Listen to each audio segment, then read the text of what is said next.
For today's video, I'm going to be doing the 2019 October Math No Calculator SAT section, so let's begin. Okay, starting with question 1, what is the solution to the equation 2x plus 3 equals 7? First thing I'm going to do is subtract 3 from each side, so we'll get 2x equals 4. Then I'm going to divide 2 from each side, we'll get x equals 2. Answer is C. For question 2, which of the following is equivalent to the expression above? I'm just going to expand this, so we'll get right here, so we'll get 2x6. Looking at all the answers, we can eliminate a, b, and d because they don't have 2x to the 6th power, right? And that's one great tactic for the SAT in general, is trying to eliminate options or answers as much as you can. For question 3, the graph of y equals f of x is shown in the xy plane. What is the value of f of 0? When we have f of 0, that is when x is equal to 0, so what is the y-intercept? We see that the y-intercept is -8, so that is the answer, A.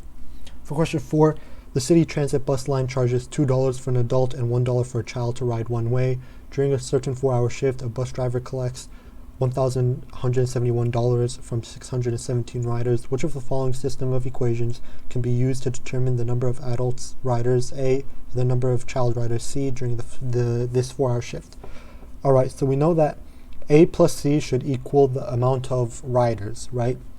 So A plus C should equal 617, so we can get rid of A, B, and C, so the answer is D. For question 5, in the xy plane above, a dilation with center O and scale factor 3 transforms triangles ABC to triangle DEF. Which of the following statement is not true? Alright, so we know that these triangles are similar with the scale factor of 3.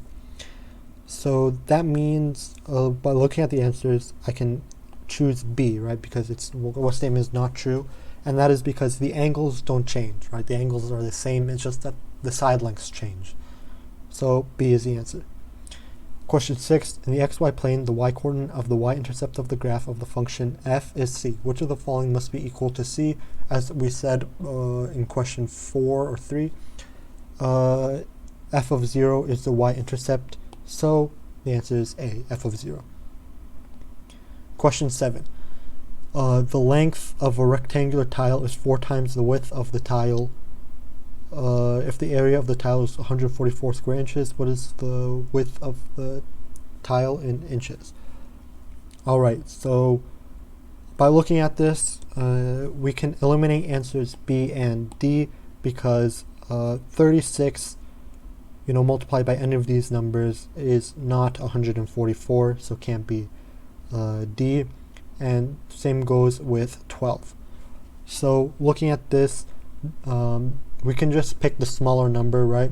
Because it's looking for the width, so the width is a quarter of the length, and 6 is a quarter of 24, so the answer is A. For question 8, which of the following is the graph of y minus 5x equals -6 in the xy plane? Right, first off, I'm going to put this into slope-intercept form. We'll get y equals 5x minus 6.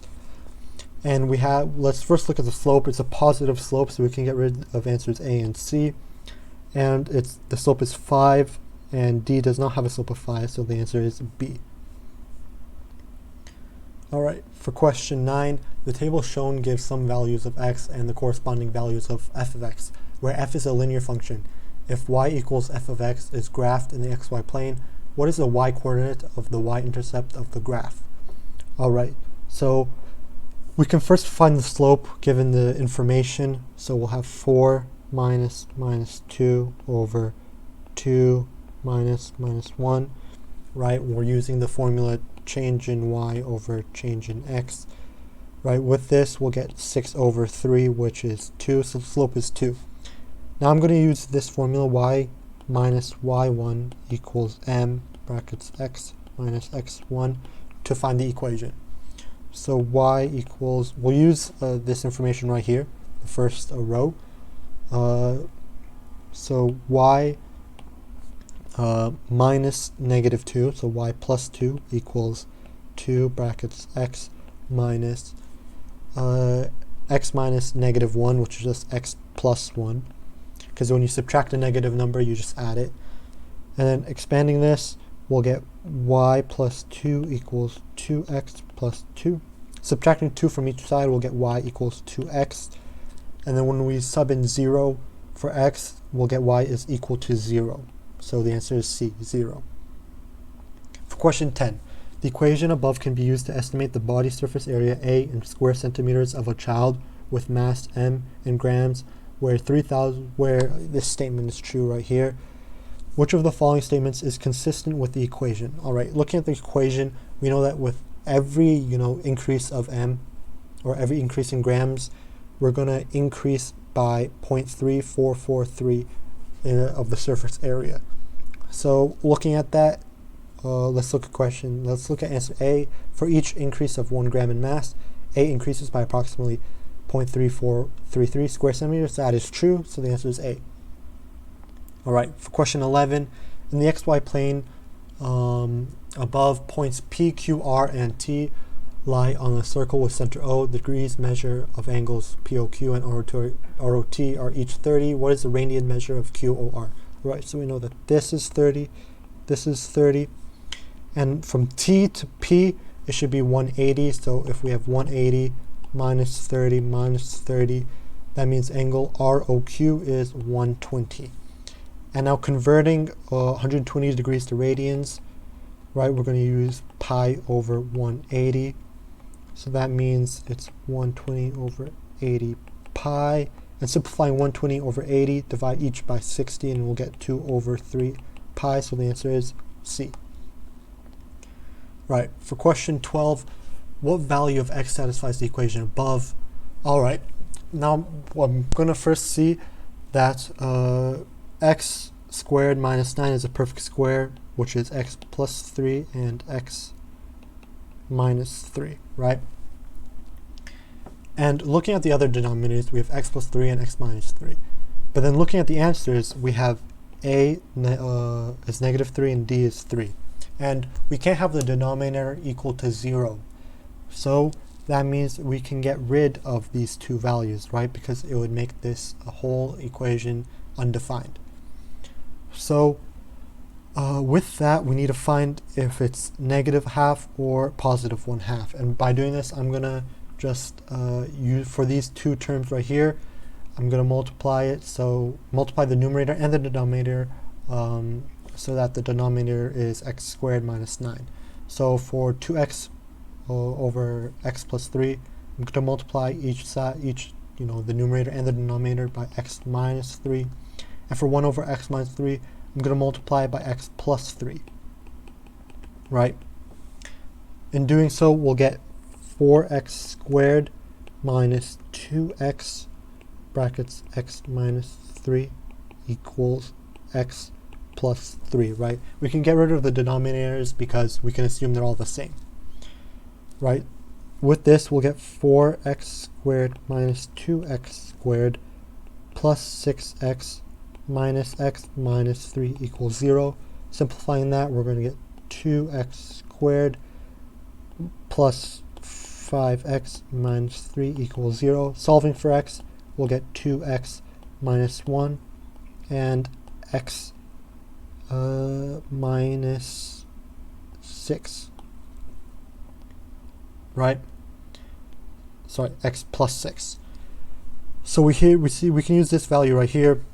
2x is equal to 1. That means x is equal to 1/2. The answer is C.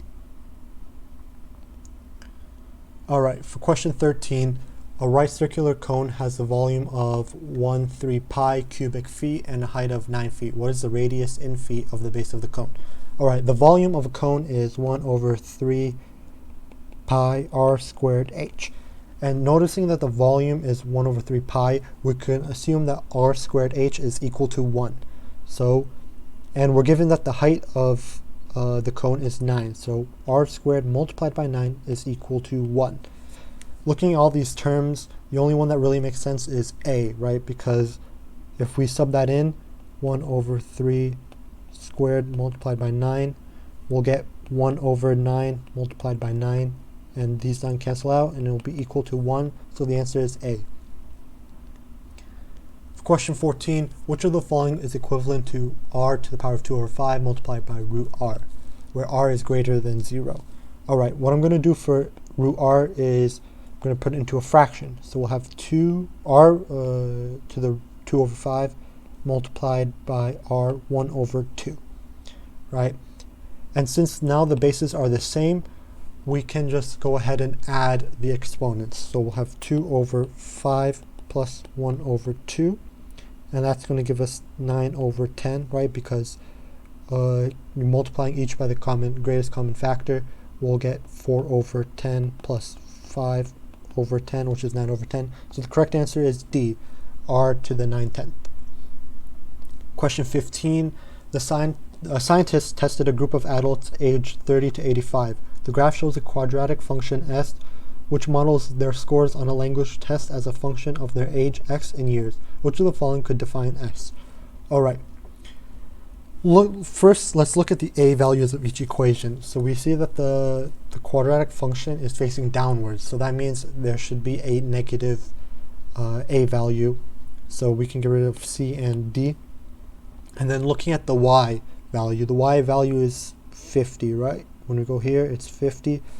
And since these are the y values here, it's not going to be 55, it's going to be 50. So the answer is B. Moving on to question 16.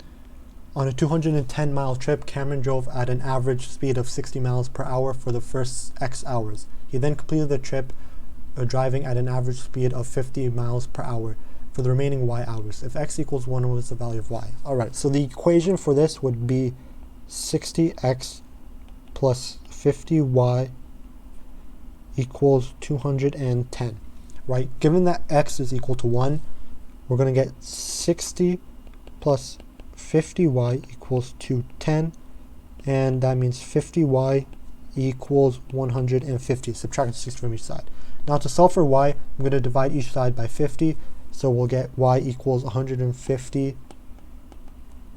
over 50 right here, and that means 150 divided by 50 is 3, so that means y equals 3. That is the answer. Right, for question 17, in the equation above, what is the value of z when w is equal to 2? Now for each w value, I'm just going to sub in 2. So we'll have 2z,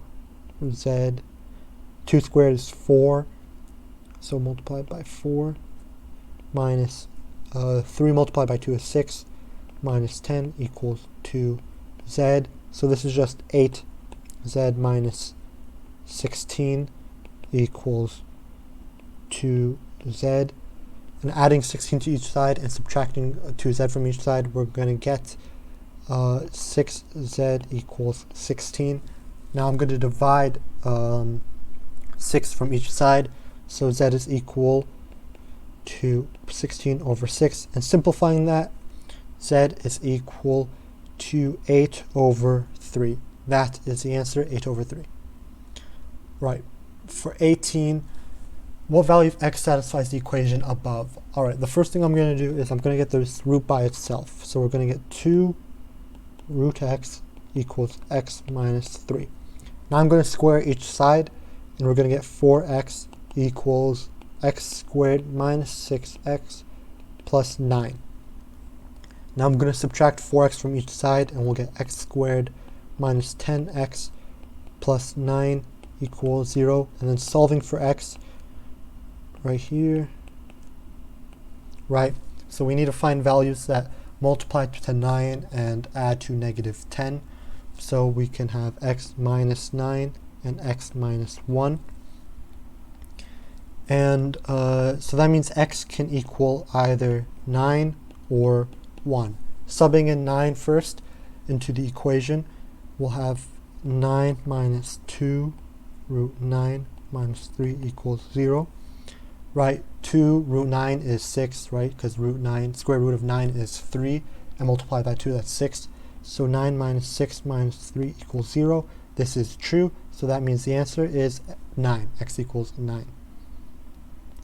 Alright, for question 19, if y is a solution to the system of equations above, what is the value of x? Right, I'm going to use the elimination method right here, and I'm going to add these two equations together. So we're going to have x plus y equals 2 and x minus y equals 3. Adding these together, we'll get 2x equals, not 6, 5, right? And then I'm going to divide 2 from each side. We'll have x equals 5 over 2. That is the answer. All right, for question 20, in the equation above, k is a constant. If the equation has infinitely many solutions, what is the value of k? All right, in order to have infinitely many solutions, each side of the equation has to be equal. So that means 2k multiplied by x minus 2 has to equal x minus 2. All right, and since this coefficient is just 1, that means 2k has to equal to 1. Dividing 2 from each side, k has to equal 1 over 2. That is the answer.